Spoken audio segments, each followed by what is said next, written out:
Vamos abrir nossas Bíblias para você.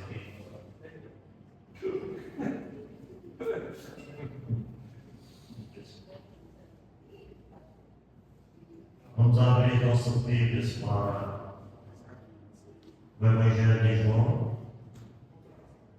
O Evangelho de João. João, capítulo 17. Evangelho de João, capítulo 17.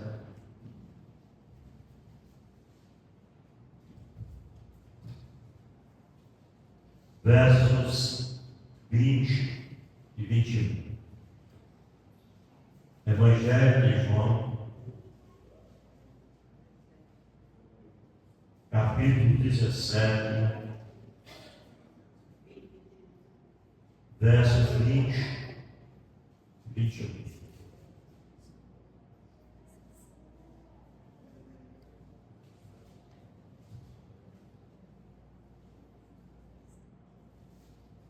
Diz assim a palavra: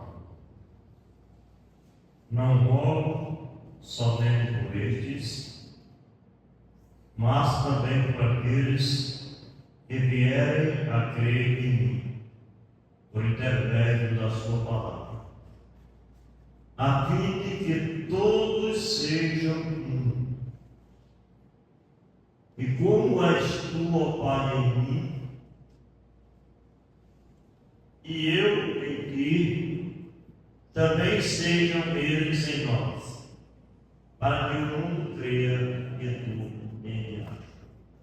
Eu vou repetir versículo 21, quando diz: a fim de que todos sejam um. Vivendo a unidade da igreja. Uma das marcas da nossa imaturidade, da nossa insatisfação, inquietação, é exatamente a falta de unidade. Falta de unidade nos relacionamentos trazem grande conturbação. Por isso, algumas igrejas elas não conseguem viver em paz. Por isso, algumas famílias não conseguem viver em paz. Por isso, a sociedade não consegue viver em paz. Enfim, fica absolutamente difícil viver em paz sem unidade. Eu não estou falando de unanimidade, pois eu sei que é impossível ter unanimidade. Estou falando de unidade, principalmente no contexto igreja. Fica bem mais fácil decidirmos sobre determinados problemas, sobre determinadas situações, quando estamos unidos, quando temos unidade, quando aprendemos a depender uns dos outros, a entender que não somos autossuficientes, mas nós dependemos uns dos outros. Tem uma história bem interessante de um fazendeiro, morava com sua esposa, eles moravam numa fazenda, e de repente um rato, vocês conhecem, começou a comer o que tinha na cozinha à noite.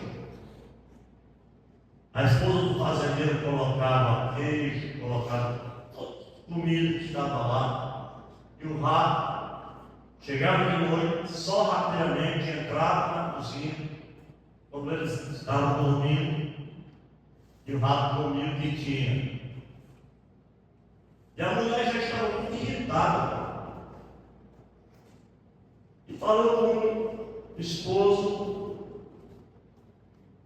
disse para o esposo: nós temos um problema sério aqui em casa. Em casa tem um rato toda noite. Ele bagunça a cozinha. O que tem, temos que dar um jeito desse rato. Então, fazendeiro disse: deu um jeito. Vai no comércio e compra uma ratoeira. Aquela ratoeira de ferro, vocês conhecem, coloca para cima da mesa, ponha queijo, alguma coisa, você vai pegar o rato. Bom, então a mulher foi no comércio com uma ratoeira, e quando o rato soube que tinha uma ratoeira, começou a chorar. E foi falar com o galo. E disse para o galo: Senhor galo, me ajuda. Vão me pegar, vão me matar. A mulher do fazendeiro colocou uma ratoeira aqui para me pegar. E o galo disse: eu não tenho nada a ver com isso. O que tem a ver com isso? A ratoeira não vai me pegar. Ela não foi colocada para me pegar. Então o que tem a ver com isso? E o rato saiu desesperadamente, chorando, reclamando, dizendo: olha, eu vou morrer. E foi falar com o porco. Aí o porco, muito ignorante, disse: mas você vem me aperrear, falar com a ratoeira, isso não tem nada a ver com a ratoeira. Ela não foi colocada lá para me pegar. Eu não tenho nada a ver com isso, por favor, me deixe em paz. E o rato continuou chorando. Foi falar com o boi. Olha, a dona da fazenda me pegar, colocou um ratoeiro para me pegar, me matar. O boi disse: mas é bonito mesmo, eu só faltava. Eu aqui tranquilamente, você veio me molestar, vem falar agora de ratoeiro, já imaginou uma ratoeira pegar um boi? Bom, à noite, a mulher colocou a ratoeira na cima da mesa, foi dormir. Quando ela estava adormecendo, ela ouviu a pancada na ratoeira. E disse para o esposo: graças a Deus que me livrei do rato. Pegamos o rato e saiu pelo escuro, nem sequer acendeu a luz. Foi lá, colocou a mão em cima da mesa e uma cobra, cascavel, pegou a ratoeira ia até uma cobra. Quando ela acendeu a luz que viu, a cobra saiu doida, chorando. E o fazendeiro rapidamente levou a mulher para o hospital. A mulher doente estava sentindo as reações relacionadas ao veneno mortífero, porque a cascavel, como vocês sabem, é um veneno mortífero. E aí foi para o hospital e no outro dia, o fazendeiro liga para a família da mulher e conta. Aí a família, naturalmente, muito grande, vem visitar a mulher na fazenda. Chega na fazenda, o fazendeiro veio desesperado, sem tempo de ir ao mercado, ao açougue, e disse: não, tem que ter carne para esse pessoal. Foi lá e matou o galo. Matou o galo. E os dias foram se passando e a mulher foi piorando. Piorando. Até que, enfim, a mulher ficou tão mal que o fazendeiro agora já ligou para os amigos, ligou para um monte de gente, dizendo: olha, minha mulher está muito mal, vai morrer. Aí deu uma multidão de gente para a casa do fazendeiro. O fazendeiro muito querido, amado, muito conhecido. Quando o povo chega a casa do fazendeiro, o fazendeiro diz: e agora? Estou fazendo o quê? Para alimentar esse povo. Matou o povo. Matou o povo. Matou o povo. E o rato que foi lá dentro da fazenda. Bom, os dias se passaram e a mulher faleceu. E agora veio uma multidão inteira. Então o que aconteceu? O fazendeiro disse: não tem jeito, agora é só matar o boi para dar tudo no meu povo. Morreu o galo, morreu o porco, morreu o boi e o rato ficou. O que a gente pode aprender com isso? Todos nós dependemos uns dos outros. Nunca pense que você não depende do seu irmão. Você não tem que estender a sua mão para o seu irmão. Você não tem que abraçar o seu irmão. Você não tem que falar com o seu irmão. Você chega muitas vezes na igreja, nem está interessado em saber como anda a situação do seu irmão. Teu irmão está passando por um problema, uma situação difícil, precisa de ajuda, precisa de aconselhamento, precisa de conforto, precisa de tanta coisa, e você não está aí. Entra na igreja, o mundo sai calado. A igreja é lugar de comunhão. Igreja é lugar de união. Igreja é lugar para você chegar e abraçar o seu irmão, falar com o seu irmão, procurar saber o que está acontecendo com o seu irmão, porque isso é unidade. Primeiramente, a unidade ela proporciona a edificação espiritual. Paulo, escrevendo aos Tessalonicenses, ele diz: consolai-vos, pois, uns aos outros, e edificai-vos reciprocamente, como também vai fazer. A unidade proporciona edificação espiritual. Uma igreja só tem crescimento, uma igreja só cresce, só é edificada mediante a unidade dos irmãos. É uma igreja no bairro, é uma igreja na cidade, que precisa ser bem vista, que precisa ser modelo, que as pessoas precisam ver que a igreja realmente é uma igreja unida. São irmãos, é uma família. Não faz sentido nós chamarmos a igreja da Batista de Filadélfia de família, se ela não é uma família. Se estamos tão distantes uns dos outros durante a semana, nem queremos saber como está Gardel, como está Ulisses, como está Clarice, como está Hermônio, como está cada irmão. Afinal de contas, a coisa mais difícil do mundo é vermos irmãos visitando irmãos. Às vezes os irmãos adoecem, ficam muito doentes, e ninguém vai visitar esse irmão. E Paulo diz que há uma necessidade de visitar, porque nós temos a responsabilidade de consolar esses irmãos abatidos, machucados, feridos, pessoas necessitadas. Temos que ter uma convivência pacífica com eles, porque essa unidade gera aperfeiçoamento. Esse compartilhamento de ideias, somos edificados e tivermos a capacidade de trabalharmos juntos. Podemos até ter ideias, podemos sim, e nossas ideias muitas vezes não se batem. E a gente tem que respeitar, tem que ouvir, porque pode ser algo bom que possa proporcionar melhoramento para o engrandecimento do reino de Deus. Quantas vezes nós estamos passando por um problema e queremos ouvir um outro irmão, talvez que tenha uma experiência mais profunda com aquele problema, que saiba trabalhar aquele problema, que tenha vivido aquele problema, que tenha sentido na pele aquele problema. E ele é a pessoa certa para conversar comigo, conversar com você, compartilhar a experiência que viveu com você. Eu me preocupo muito com a atitude de alguns irmãos em relação aos novos convertidos. Porque os novos convertidos que chegam, eles chegam precisando muito de ajuda. Não importa se essa pessoa fez algo errado, que ele fez, ficou para trás. Agora é uma nova criatura que precisa do nosso conselho, que precisa da nossa ajuda. E nós que estamos aqui há muitos anos, há 20 anos, temos 20 anos, que agora não estamos mais bebendo leitinho, mas estamos comendo uma comida sólida.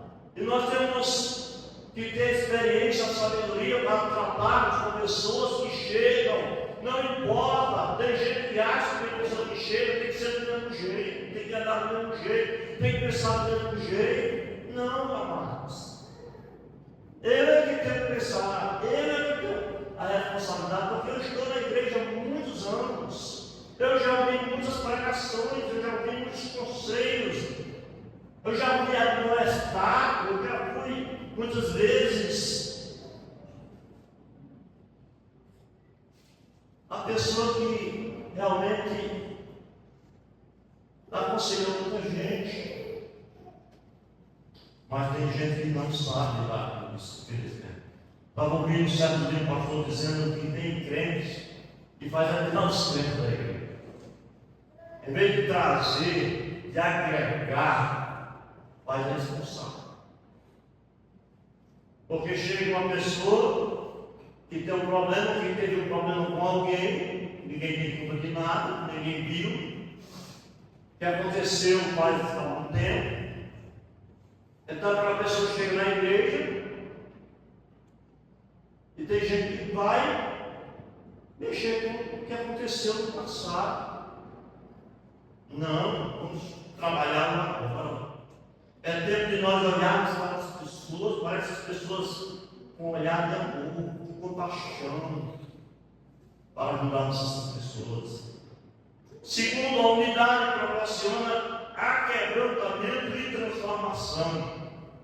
Quando estabelecemos unidade, nos tornamos pessoas dóceis, amáveis, generosas. Ora, a unidade proporciona aquebrantamento e transformação. Como assim, pastor? Aquebrantamento e transformação. Porque quando nós somos unidos, nós estamos dispostos a vivermos o que eles não vivem. Talvez, como diz a própria Bíblia, por palavra de Deus, que vale a vida, que marca categoricamente, o irmão sofre com o irmão que sofre, se alegra com o irmão que se alegra. Então há uma compreensão mútua, recíproca. A gente começa a trabalhar com aquela pessoa, se envolve com aquela pessoa, passa a sentir o que ela sente, mas com o intuito de ajudar, não de trabalhar.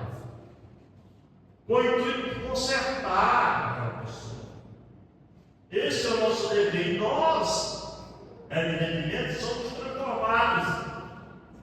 Porque esse trabalho que a gente faz é um trabalho que gera amadurecimento de cada um de nós.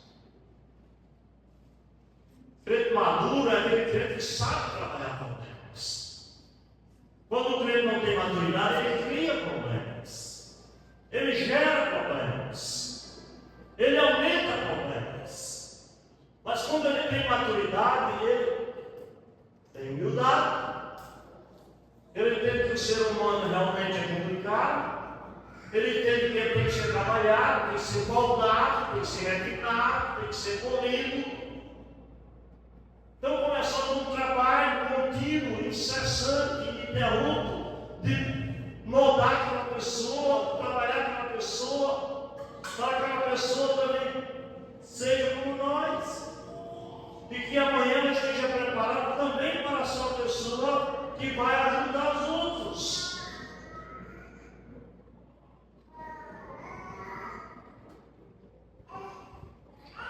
Terceiro ponto, a unidade proporciona prestação de contas e santificação.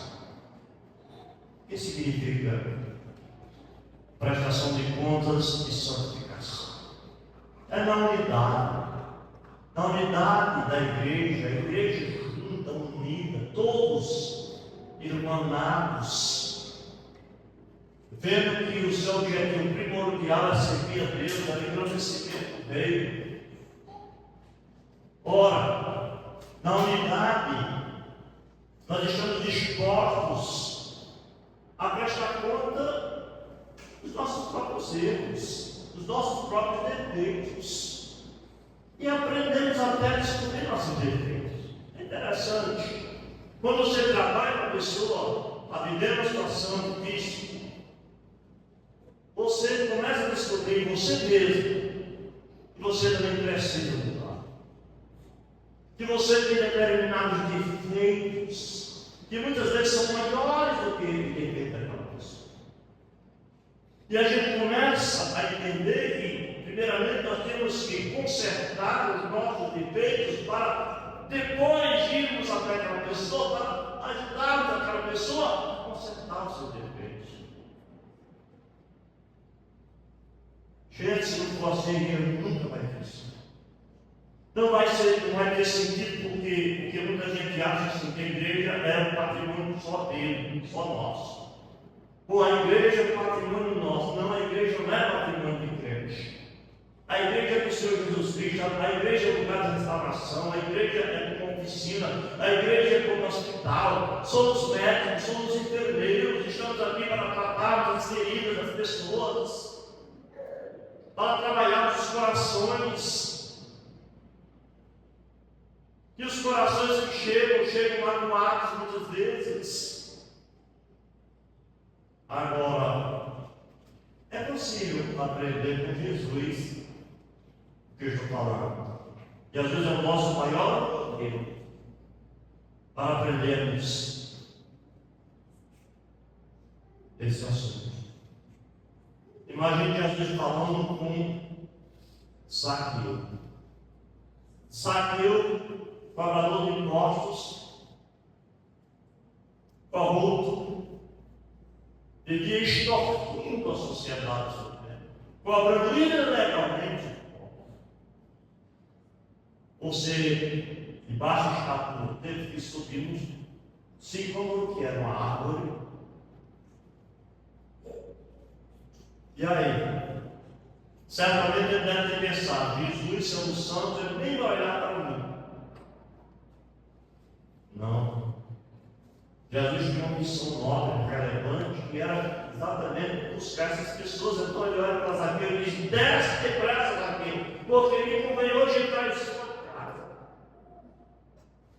Se Zaqueu não tinha lidado com Jesus, é porque Zaqueu estava distante de Jesus. Mas agora que Zaqueu procura Jesus dessa forma, demonstrando que é uma pessoa carente, necessitada, pecadora, perdida, então agora ele busca em Jesus e diz: olha, hoje para entrar em tua casa é para que hoje nós vamos ser irmãos e amigos. Agora imagine outro exemplo, que eu gosto muito, é aquele exemplo da mulher adúltera que foi levada para ser apedrejada. Eu vejo ali que a mulher, ela teve dois medos. Ela teve medo de Jesus e teve medo dos fariseus. De Jesus por quê? Porque quando ela foi levada, naturalmente, ela deve ter pensado assim: não, Jesus sendo Jesus, Santo, Filho de Deus, ele vai sim atender o pedido dos fariseus, eu vou morrer. Porque Jesus não vai ser conivente pelo pecado, jamais vai comungar com o pecado. Além da pressão dos fariseus, também teve medo de Jesus. Mas foi o que Jesus fez. Jesus escrevia na terra e ouvia os acusadores daquela mulher. Depois de algum tempo, Jesus olha para os acusadores, algozes acusadores, e diz: quem não tem pecado, seja o primeiro a tirar a primeira pedra. E cada um foi se retirando, ficando só Jesus e a mulher. Jesus era uma mulher de pai e uma filha mais. Jesus estava na terra para restaurar vidas. A igreja está aqui para isso. Não importa a condição da pessoa, meu irmão. Não importa, pelo amor de Deus, vamos acabar com essa ideia. Tem gente que botou na cabeça essa ideia de que o novo convertido ele tem que ter a postura, a grandiosidade do crente que está lá há 20, 30 anos, meu Deus do céu. É estranho que um crente está na igreja há 20, 30 anos e cometa pecado. Sim, pode ser até estranho, pode ser esquisito, mas uma pessoa nova que tem dificuldade de entrar nas portas desse templo, que tem dificuldade de quebrar esse paradigma que a gente tem, principalmente na cidade de Maristau. Fico escutando meu irmão falando às vezes, dizendo: William, na cidade de Frutuoso Gomes, você sai à tarde convidando no domingo, e à noite você tem 20, 30 visitantes dentro da igreja. Quantos acham que no Arizal você vai sair à tarde convidando à noite e vai chegar 30 pessoas aqui? Quantos acham que vai chegar aqui no Arizal? Levante a mão. Sabe que vai chegar 30 ou 40 visitantes para essa igreja no domingo?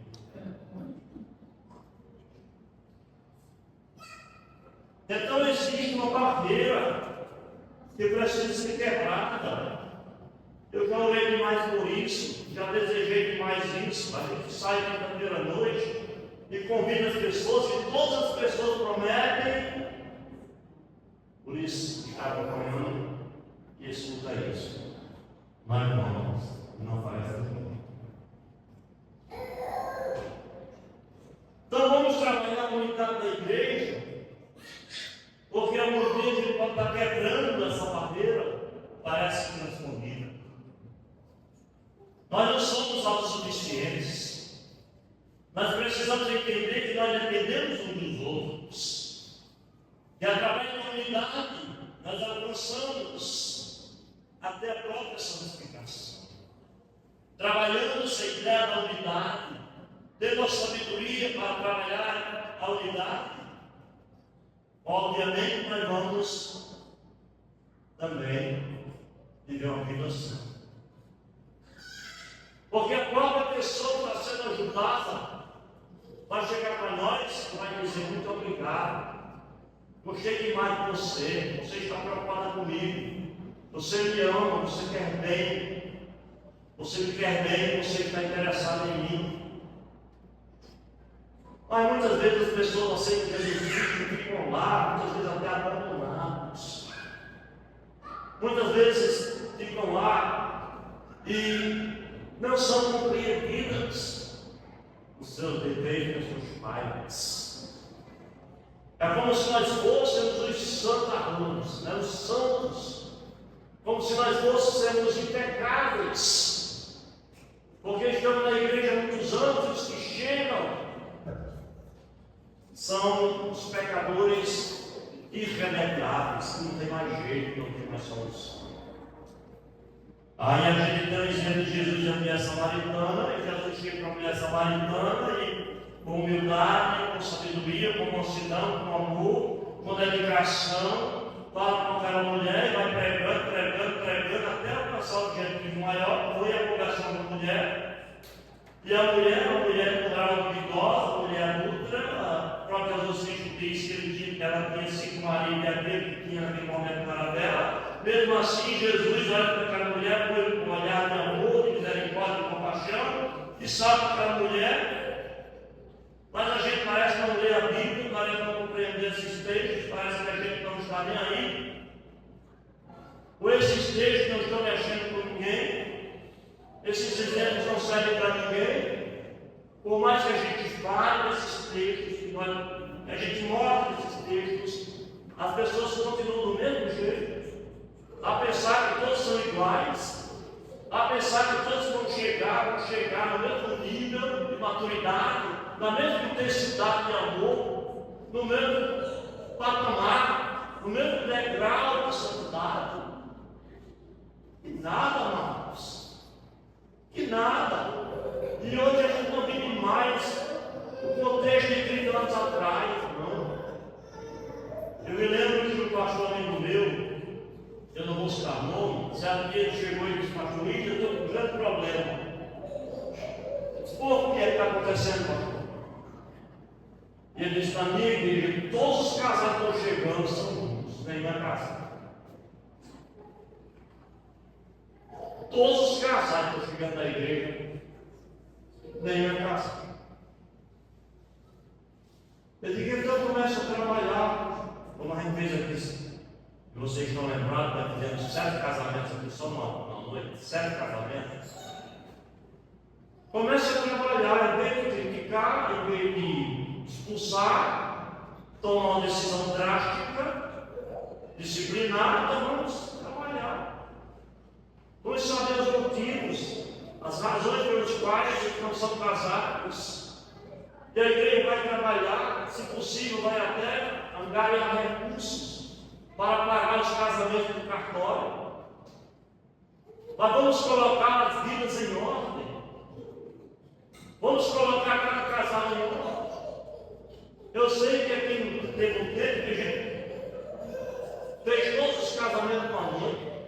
Convidamos o pastor Elci, lembra? O pastor Elci veio de Natal e a gente fez uma festa. E foi uma coisa linda que a gente fez naquela noite. Esse é o nosso papel como igreja. Esse é o nosso papel como igreja que tem unidade. Agora, vai ser rápido. A unidade proporciona um ambiente para exercitar o amor fraternal. Desculpa, eu tenho dois pontos. Vou ser bem breve. Proporciona um ambiente para exercitar o amor fraternal. Bom, é na unidade, é no compromisso, é na voluntariedade, é na entrega, é na renúncia que a gente aprende a amar. E o amor ele é construído a partir exatamente das divergências, das diferenças. Você lembra que o galo disse para o rato, estou nem aí, que o porco disse para o rato, estou nem aí, que o boi disse para o rato, estou nem aí, e que ambos morreram e o rato morreu. Então, na unidade, nós construímos o amor sem hipocrisia, para irmãos todos. Amai-vos cordialmente uns aos outros. O amor seja sem hipocrisia, detestai o mal, apegando-vos ao bem. Afinal de contas, o primeiro mandamento, que foi repetido, citado no Velho e repetido no Novo Testamento. A unidade é exatamente a demonstração do amor. Uma igreja bagunçada, todos brigando, grupos separados, pessoas que são pobres, outras ricas, outras pretas, outras brancas, outras baixas, outras altas, outras bonitas, outros feios. Não existe. Por isso que Jesus, na sua oração sacerdotal, ele fez questão de mencionar e dizer: olha, eu quero que todos sejam um. Certamente esse foi o assunto principal da oração de Jesus Cristo. Foi que os discípulos fossem um, foi que eles trabalhassem essa ideia da unidade. Porque envolve comportamento, envolve caráter.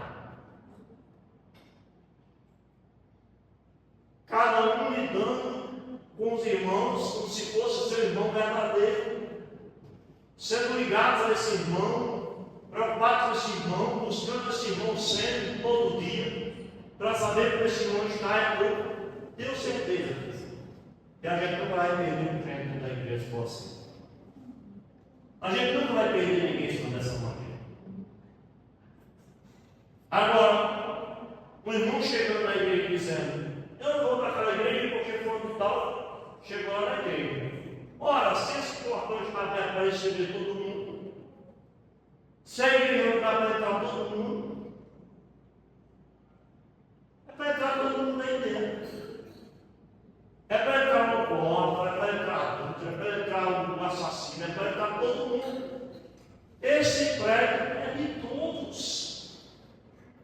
Afinal de contas, é aqui que ele vai ouvir a mensagem, e é aqui que ouvindo a mensagem, ele vai aceitar Jesus, e aceitando Jesus, ele vai crescer, crescendo, ele vai se tornar pessoa boa.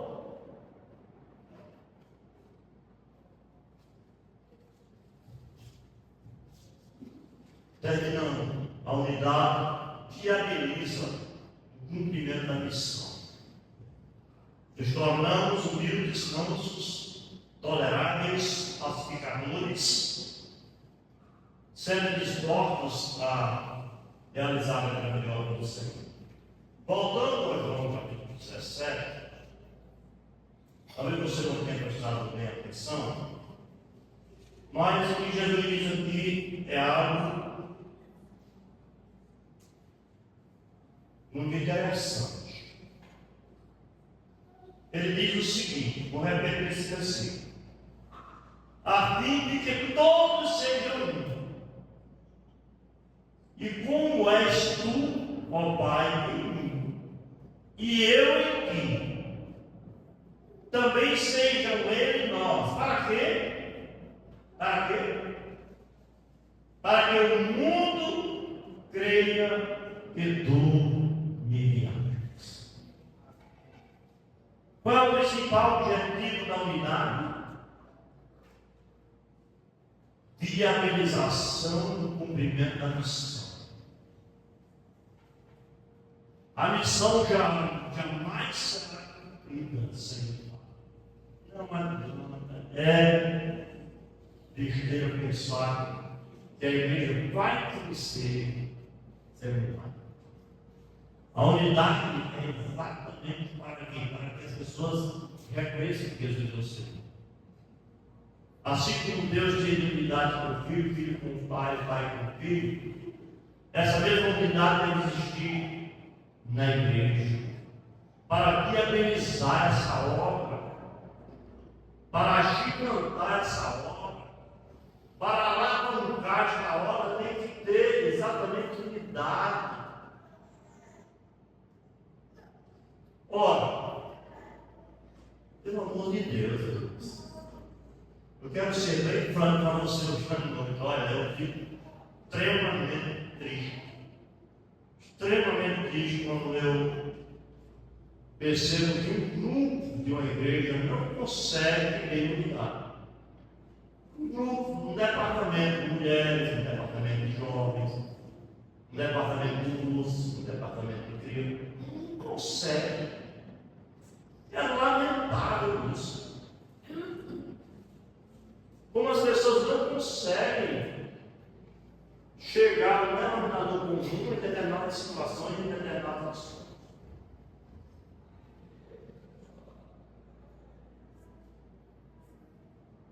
Falta humildade, falta sensibilidade, falta amor à obra. Porque eu quero desse jeito, tem que ser desse jeito, se não for do meu jeito, não dá. Não existe isso. Não existe isso na obra de Deus.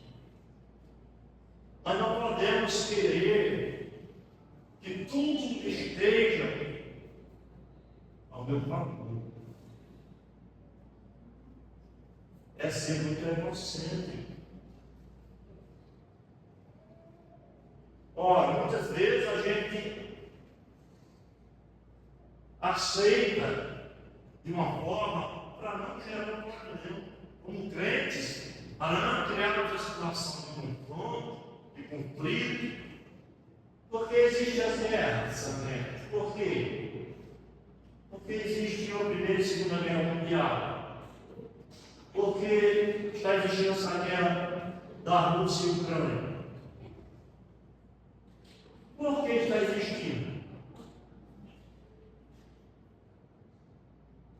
Porque os homens são capazes de sentar. Como não tem Deus no coração, porque quem tem Deus no coração torna-se dócil e quer paz. Mas como não tem Deus no coração, e o coração está cheio de dor, se torna um ditador, e se torna uma pessoa que quer ser mandona, que quer mandar no mundo, então ela continua e as crianças vão morrendo, e as pessoas vão morrendo conscientemente, e o mundo vai chegando a esse caos que está. Não sei se você sabe, mas essa semana o governo russo ele deu uma resposta ao presidente da Ucrânia, dizendo que o fim vai ser a Terceira Guerra Mundial. O resultado vai ser uma terceira guerra, porque ele não dá para ter nenhum. E vai mesmo. Infelizmente, estamos tratando com seres humanos, criados aí mais semelhança de Deus. No entanto, estamos unidando, trabalhando com seres humanos brutais, irracionais. E aí eles partem para uma guerra que não tem fim.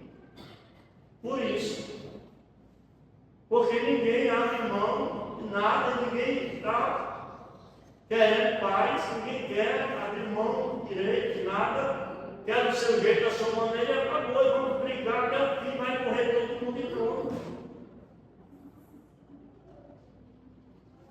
Então, muitas vezes, queridos, a gente deixa de fazer uma grande obra de Deus por isso.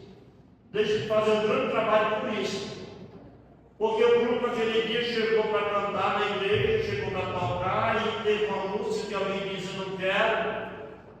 Então faz aquela história, né? Quando alguém olha na nossa parte, vai embora. Chega para o grupo e diz: eu não quero mais, eu não vou fazer mais, porque não estão querendo desse jeito, então não querem dessa maneira, ou vai fazer, então não faz mais.